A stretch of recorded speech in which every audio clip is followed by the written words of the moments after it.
Hello and welcome back to my channel. Long time no see, but I've had a lot of other commitments and my sewing time hasn't been as much as I would have liked. So this is a bit of a catch up over a few different prompts and things. As you can see, I have finished my cover and I just love the way this turned out. I think it's turned out really pretty.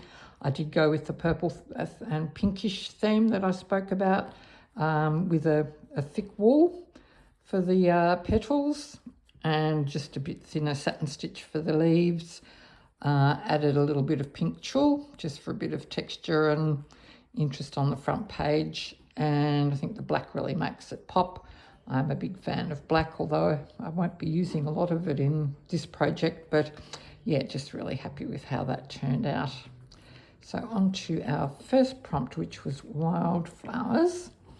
I've only done a little section, being time poor, and I looked for inspiration on Pinterest and found a fabulous textile artist called Jo Butcher, and she had done a little piece in this sort of style, and I thought, oh, that looks reasonably simple to copy, so I had a go at that, and I'm really liking my little corner of wildflowers. I've sewn down my garden path piece that I showed in my previous video, and also used a doily as the backing for this page, and so I've got a bit of a border, which I like. When it's closed, I like that there's a bit of lace showing. Because I'm doing a continuous fold out, I thought I'd try and make it flow as much as I could. So I've added started with a sky section, which I'm hoping to run along the whole piece, but we'll see how that goes. Just adding different bits and pieces as I go. The second prompt that I used was the garden gate, or I think it was a secret door or a garden gate, but being time poor and lacking imagination, I just went for a gap in a stone fence, and also went with my favourite thing, which is printing on fabric and then stitching over that. So I found this lovely image of a stone wall, which has got its own little garden path. So just sewed that down and then added some random type of stitching to highlight bits and pieces, little French knots. These stitches probably aren't called anything in particular, and I'm still finishing those off as well.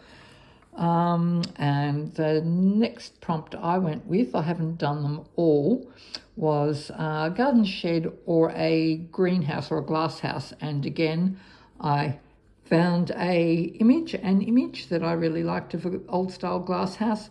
So I printed that out, sewed it down with a little bit of edging stitching just to emphasize what it is, and I just really like the way it's tucked back there into the greenery. Added some green bits to sort of try and blend it into the page. A little bit of blue for the sky on that page as well. This half done piece down here will be my veggie garden. So I've got brown buttons. For dirt, I've put in some lines, but I have decided I think they're going to be too close together to be able to put any decent sized vegetables in. So I will probably unpick that so that they're twice as wide. And again, I've gone to Pinterest for some inspiration, and next time I talk to you, there will hopefully be some veggies in my veggie patch and some flower pots. So thank you for catching up with what I'm up to, and I will see you next time.